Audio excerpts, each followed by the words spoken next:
Bienvenue sur Domotique Chronique, le podcast qui décrypte et explique la domotique et plus largement la maison connectée afin de la rendre simple et surtout accessible pour tous.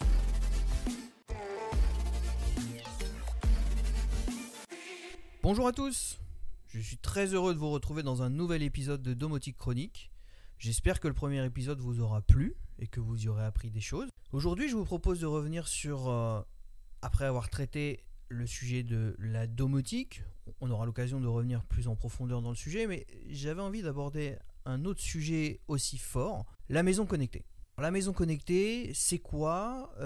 C'est un peu une nébuleuse. On parle beaucoup de maisons connectées, on y intègre d'ailleurs la domotique à tort. Je vous propose de revenir un petit peu sur tout ça et de répondre aux différentes questions. En quoi la maison connectée est différente de la domotique ? Quel protocole pour la maison connectée ? La maison connectée dispose-t-elle aussi de scénarios ? Quelle solution pour démarrer dans la maison connectée ? Et enfin, les enceintes connectées, est-ce vraiment le point d'entrée dans la maison connectée ? Pas mal de questions que j'ai au quotidien sur Domoblog, donc on va en profiter dans ce podcast pour y répondre et essayer d'être le plus concis sans rentrer trop dans la technique, comme toujours. Si aujourd'hui parler de maison connectée ou maison intelligente est quelque chose d'assez courant, il y a une dizaine d'années, voire moins que ça, c'était quelque chose qui appartenait uniquement à une certaine catégorie de personnes, souvent un peu geek, technophile ou informaticien, qui s'adonnait à cette pratique. Alors on était plus sur de la domotique avant de voir l'ouverture vers la maison connectée comme on la connaît aujourd'hui. C'est quelque chose qui tenait un peu plus de la fiction. On peut dire que c'est quelque chose qu'on enviait tous quand on le voyait dans les films, mais pour nous c'était vraiment quelque chose d'inimaginable à la maison. Je vous propose d'ailleurs d'écouter un petit extrait sonore qui m'avait marqué à l'époque et qui faisait vraiment rêver. C'était il y a bien longtemps. Allez, je vous passe et on en discute après.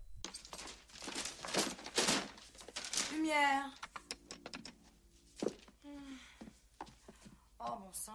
Cuisine, des toasts et du café. Télévision, ICS. Vous l'avez ? Non ?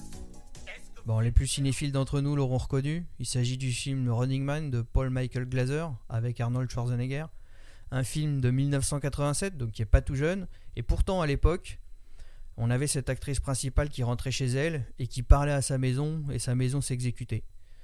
Allume la lumière, fait des toasts et du café. Bon, on n'en est pas encore là chez nous, mais on n'est pas loin. Et allume la télé, choisit le canal. Et voilà, aujourd'hui, ça paraît évident. C'est quelque chose qu'on fait tous. Je pense que si vous écoutez ce podcast, c'est quelque chose qui vous plaît et donc que vous avez déjà mis en place chez vous. On a tous une enceinte connectée, Google Nest, Amazon Echo ou encore un HomePod de chez Apple. Bref, on a tous ces assistants Siri, Alexa et Google qui sont là pour nous aider et pour nous permettre de faire au quotidien des choses très simples comme allumer la lumière, allumer un appareil, créer des routines, tout un tas de choses qui aujourd'hui sont des choses du quotidien et qui sont simples et évidentes et qui pourtant en 87 à l'époque de ce film, ça tenait tout simplement de la fiction. Voilà, donc on peut dire que la maison connectée est quand même passée de la fiction à la réalité. Alors s'il vous plaît, attention cependant à ne pas confondre maison connectée et domotique. Ce sont des domaines très proches. Pour autant, la maison connectée n'est pas la domotique et la domotique n'est pas la maison connectée. Les deux sont en parfaite synergie. On peut avoir une maison connectée grâce à la domotique. En revanche, on ne peut pas avoir de domotique grâce à la maison connectée. Je m'explique. La maison connectée, c'est finalement tout ce qui rassemble les objets connectés. Les objets connectés, vous savez, il y en a beaucoup, de toutes sortes, des ampoules, des prises, des thermostats, des serrures, des sondes, des modules relais, des télécommandes, bref, plein d'objets.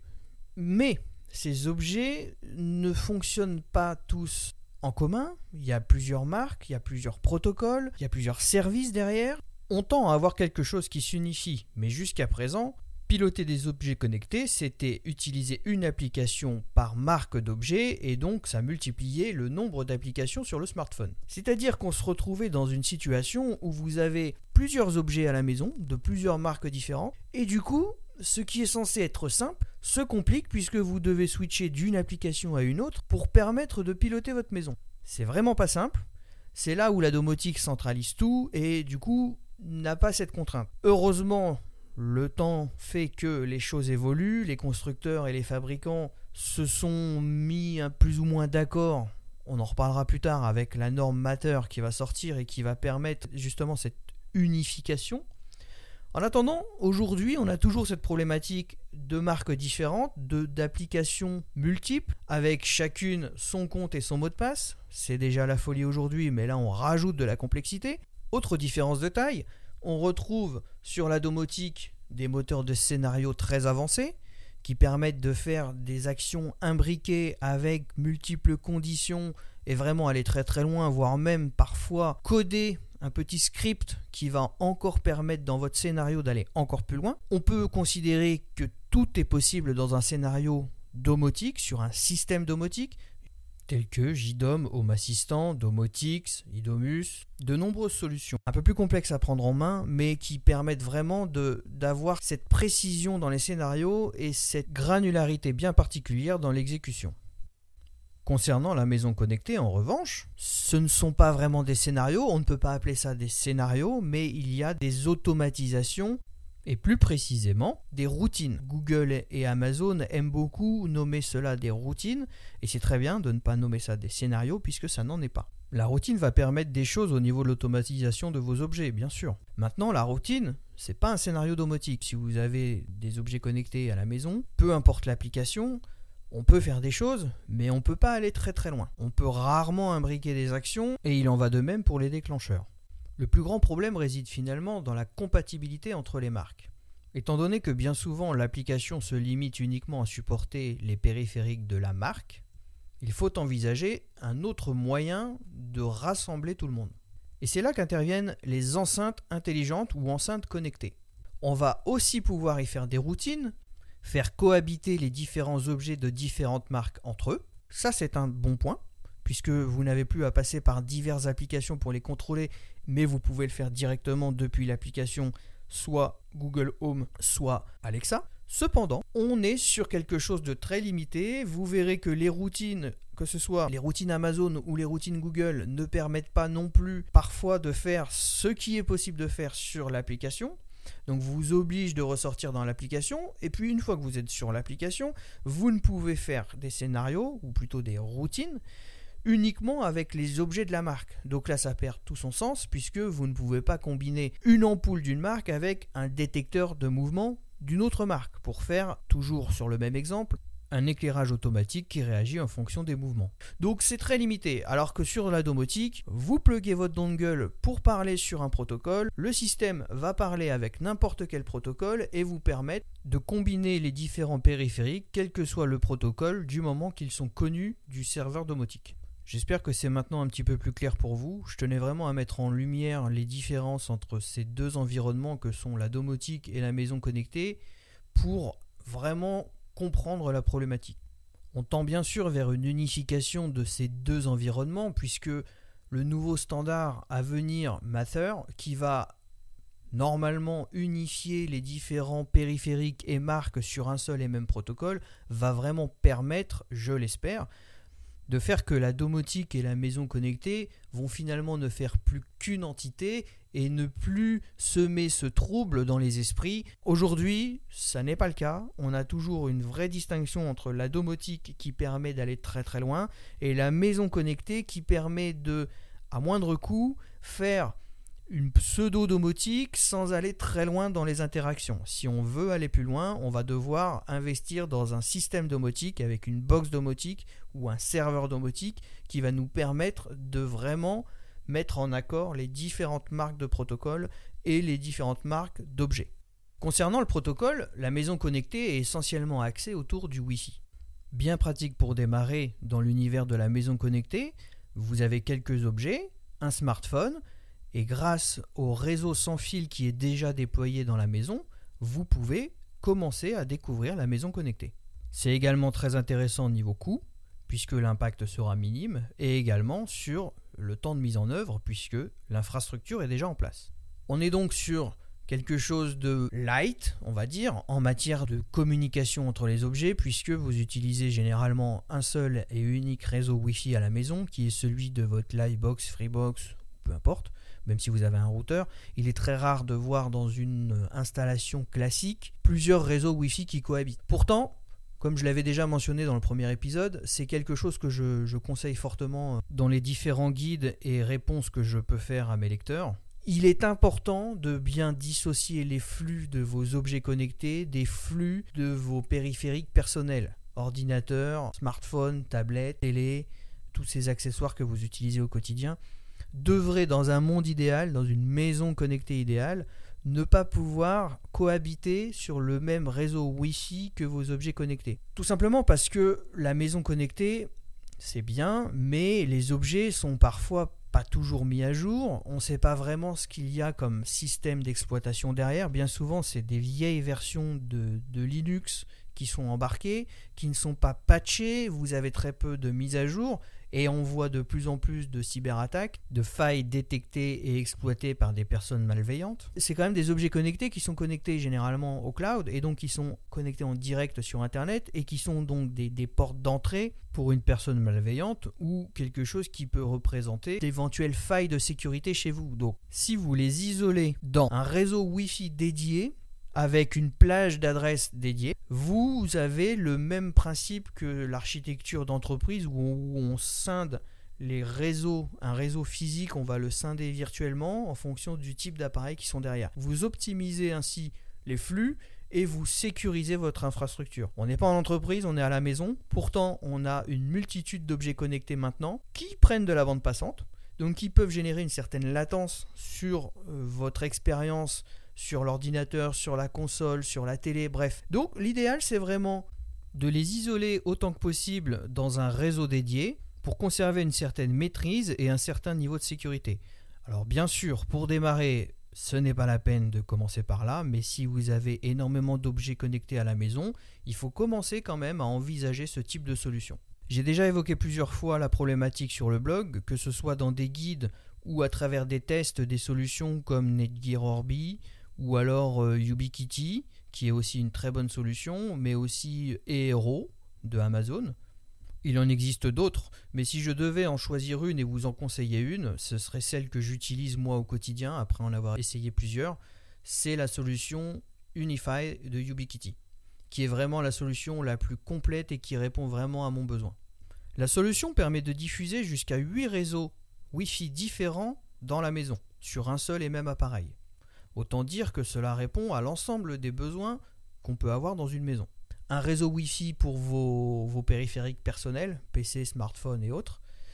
Un réseau Wi-Fi pour vos objets connectés. Et pourquoi pas un réseau Wi-Fi pour les enfants que vous allez pouvoir gérer derrière et le couper à certaines heures de la journée. Et puis aussi un réseau Wi-Fi pour les invités. Tout ça va vous permettre de vraiment avoir une bonne gestion des flux sur les réseaux Wi-Fi de la maison. Toutefois, quand on parle de protocole dans la maison connectée, il faut tout de même souligner les efforts des acteurs du marché, que sont Amazon et Google, qui permettent quand même d'utiliser un véritable protocole domotique, qui est le Zigbee, quelque chose qui est vraiment dans l'air du temps. Je pense que si vous nous suivez quotidiennement, vous voyez très souvent de l'actualité et des guides autour du Zigbee.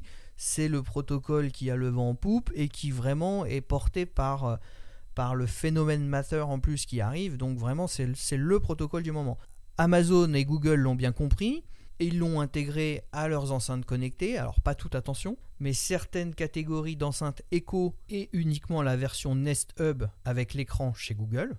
Ce sont donc uniquement ces versions qui disposent d'une puce Zigbee. Grâce à cette puce Zigbee, vous allez pouvoir y connecter directement des périphériques domotiques. C'est là où, comme je le disais tout à l'heure, on sent quand même un rapprochement de plus en plus affirmé vers une solution domotique. Quand on parle de solutions pour démarrer la maison connectée, il est vrai que je vais essayer de vous donner des pistes pour démarrer, mais on peut démarrer la maison connectée de diverses façons. Je pense que la plus simple est sans doute de s'essayer à la maison connectée avec une ampoule ou une prise. C'est généralement les deux périphériques d'entrée dans la maison connectée. On commence toujours par acheter une ampoule ou une prise, surtout que on a vu le phénomène Lidl et le phénomène Action avec la gamme LSC qui permet d'avoir des périphériques connectés pour la maison à des prix vraiment défiant toute concurrence. On est sur 10 € la prise, un peu moins pour l'ampoule, et on est sur des périphériques de bonne qualité. Alors attention, chez Action, on est sur un protocole Wi-Fi, donc un peu moins bien, mais aussi un peu moins cher, mais permet quand même de faire de belles choses et commencer à se familiariser avec la maison connectée. Chez Lidl, c'est mieux, on est en Zigbee, donc on va pouvoir se connecter vraiment à un système soit domotique par la suite, soit démarrer avec un système plus light. En revanche, il vous faudra soit le pont de connexion de la marque, soit une enceinte intelligente de type Amazon ou Google pour relier ces périphériques et les faire fonctionner.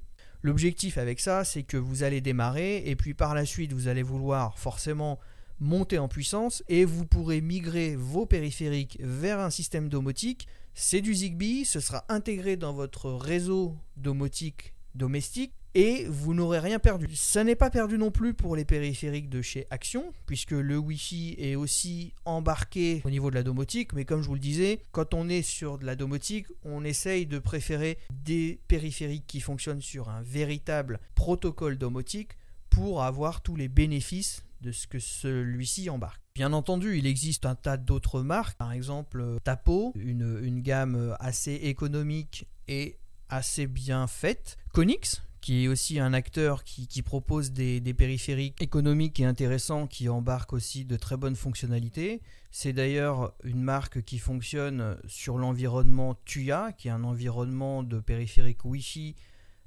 commun à de très nombreuses marques, ce qui va vous permettre soit de l'utiliser dans l'application Konix, soit dans l'application Tuya et de pouvoir le merger avec toutes les autres marques. C'est aussi un point très intéressant. Il y a également Sonoff qui propose une large gamme Zigbee, mais également une large gamme équivalente en Wi-Fi, qui est aussi très économique et très intéressante. Vous l'aurez compris, il y a du choix. On peut démarrer dans la maison connectée sans y mettre un gros budget et on peut trouver une large gamme de périphériques. Donc n'hésitez pas, faites-vous la main, essayez-vous et vous verrez, c'est quand même très intéressant. Il n'y a pas besoin de grandes compétences pour s'y essayer et vous verrez, on se prend très vite au jeu. Quand on démarre en général, on a l'objet, on a le Wi-Fi de la maison, on connecte l'objet sur le Wi-Fi de la maison et on le pilote depuis un smartphone. C'est la meilleure façon pour démarrer et pour commencer à voir les bénéfices de ce type d'objet. Et ensuite, vous montez en gamme. Et quand on monte en gamme, qu'est-ce qu'on fait ? On va vouloir aller vers un contrôle vocal. Donc, on va investir dans une enceinte connectée, un Amazon Echo ou alors un Google Nest. Les puristes Apple s'orienteront plus vers un HomePod qui est quand même un peu plus fermé. Ces haut-parleurs vont faire office de hub et vont pouvoir vous permettre de centraliser, comme je le disais tout à l'heure, les différents objets entre eux et vous permettre de les gérer depuis un seul et même point. C'est un des gros avantages, en plus bien sûr du contrôle vocal qui là, il n'y a rien à dire, hein, c'est vraiment top. Vous pilotez, vous n'avez plus à sortir le smartphone de la poche, vous connectez le service et vous pilotez tout à la voix. Et ça, comme dans le film au départ, avant on en rêvait tous, aujourd'hui on peut tous le faire. On peut donc facilement affirmer que l'enceinte connectée est véritablement un point d'entrée dans la maison connectée. C'est quelque chose qu'on a un peu tous, on peut y faire tout un tas de choses, on peut y faire des choses utiles, des choses inutiles, mais on peut surtout piloter sa maison, connecter sa maison et démarrer une expérience maison connectée de bonne qualité sans pour autant débourser beaucoup d'argent. Et ça c'est génial puisque ça permet au plus grand nombre de s'initier et l'essayer c'est l'adopter.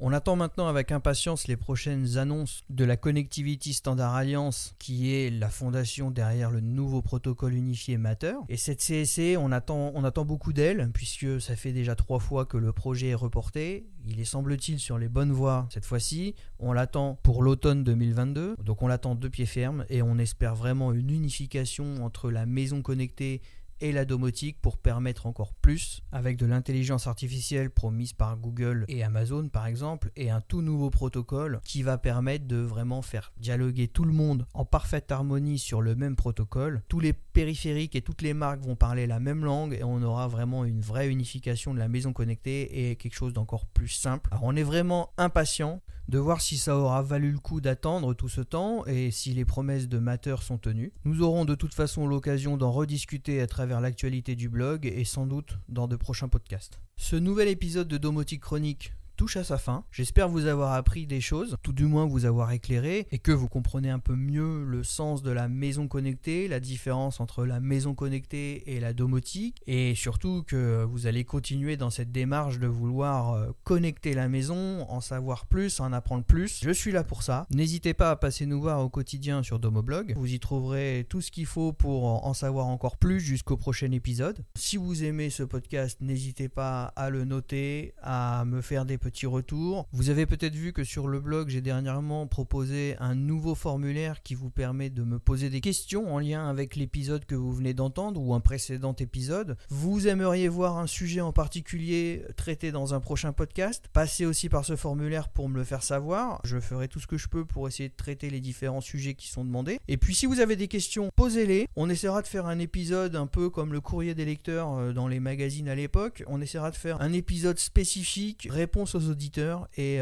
j'essaierai de répondre à toutes vos questions dans cet épisode. Donc n'hésitez pas à poser des questions. Allez-y, je vous mets le lien dans la description comme toujours. Je vous mets quelques liens sur des articles intéressant pour continuer la lecture sur le sujet qui vient d'être traité, la maison connectée. Et puis moi, je vous dis à une prochaine pour un nouvel épisode. Et surtout, n'oubliez pas, domotiser.